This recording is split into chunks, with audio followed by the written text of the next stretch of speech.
Hi, I'm Hannah from 21st Century KY and also from our new Facebook group, 21st Century Literacy for Primary Teachers. And I am kicking off a new series of blog posts all about how to implement guided reading in the classroom. The first post really was actually one I already made about assessment and how to really use your assessment data to guide your instruction, to know what your assessment data is telling you. And if you read or watched that post, you know that the only way to know what kind of readers your students are is to listen to them read. And I mean really listen. Listen to their strategic activity, watch what they're doing, let them struggle a little and see how they help themselves. Really listen to their strengths and their weaknesses in the context of reading, whatever level you've provided them to read. Today we're going to talk about a quick and dirty way to determine what kind of instruction your students need. And this is going to kick off a series of posts about different types of readers in your classroom. This concept comes from a training that I had with my school district several years ago from a group called the 95% group. They offer a great training with great resources all about how you can use assessment to make sure your kids are getting basic literacy skills, to make sure that they are progressing through phonics and phonemic awareness continuum, to make sure they're reading at 95%. So check that out if you need some resources from them. This idea is something that I learned in that training and then have sort of adapted over the years. But we're going to talk about readers in two aspects. We're going to talk about readers with regard to their fluency. And for our purposes today, we're just going to determine if they're fast, meaning at or above benchmark, or slow, below benchmark on whatever fluency assessment your school chooses to use. We're also going to pair that with a student's accuracy in reading. That's where the 95% part comes in. Research shows that students who read 95% or more of the words in a given text correctly are reading that book or that text at an easy level. It's easy for them, it's appropriate for them to read alone with no instruction. When students read at the 90 to 95% level, that's where they need to be for instruction. That's where a teacher can step in right at the edge of their learning and help them learn the next skill to sort of bump that reading level into that 95 to 100% range. So when you think about 95% correct, that's 95 out of 100 words read correctly in one passage without any assistance. That's pretty narrow a scope when you're talking about what kind of accuracy a student has with reading. So for these purposes, we're going to talk about accuracy as reading right or reading wrong.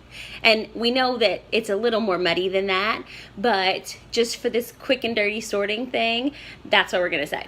So we're going to say fast and slow, right and wrong. So think about your readers, and you can have 4 different combinations of fast, slow, right, and wrong. You can have a fast and right reader. That's where we want kids to be. They're benchmarked for accuracy, and they're benchmarked for fluency, and they're reading on level, they're reading independent, and chances are they're comprehending what they're reading, and they're ready to move on to the next level of instruction, whether that be with text level, reading comprehension, or vocabulary. You could also be accurate, but slow. We'll call those readers slow and right. A slow and right reader is not really a bad thing. Sometimes kids are slow and right because they're just methodical. Sometimes it's just taking them a little longer to problem solve and get words. Lots of times slow and right readers are making meaning as they go, but we know they're going to need to build that fluency to bump up into the fast and right category so that when they're reading independently, we know they're going to be able to comprehend. The third category is a tricky one. Fast and wrong. These are the kids that reach benchmark for fluency on any given assessment, but they are less than 95% accuracy. Kids who are fast and wrong are not going to be able to comprehend. Many times they're making their own meaning, or they're guessing at words and not using strategies that help them figure out within the context of the passage. Kids that are fast and wrong need to slow down. They need to stop, look at the words, think about the story, make meaning from the story, and move on from there, and then build that fluency back in. Then there's the fourth category, and that's slow and wrong. They're below benchmark for accuracy, they're below benchmark for fluency, and a lot of times kids in this category are really just non-readers, or they're way behind grade level when you give them a grade level text if they're slow and wrong. These kids need to move back in their instruction. Chances are they've got big gaps to fill, but they also have strengths too. If they're slow and wrong, it means that they're getting some words right, and it means that they're moving at an appropriate pace for what they're able to do.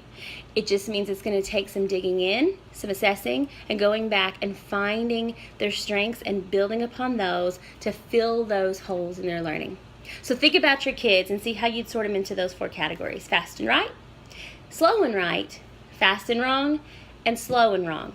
Once you've narrowed it down that way with just a first easy filter, you'll really be able to start to get to know your students as readers and start to really make good instructional decisions about what they need in their small group instructional time to push them forward.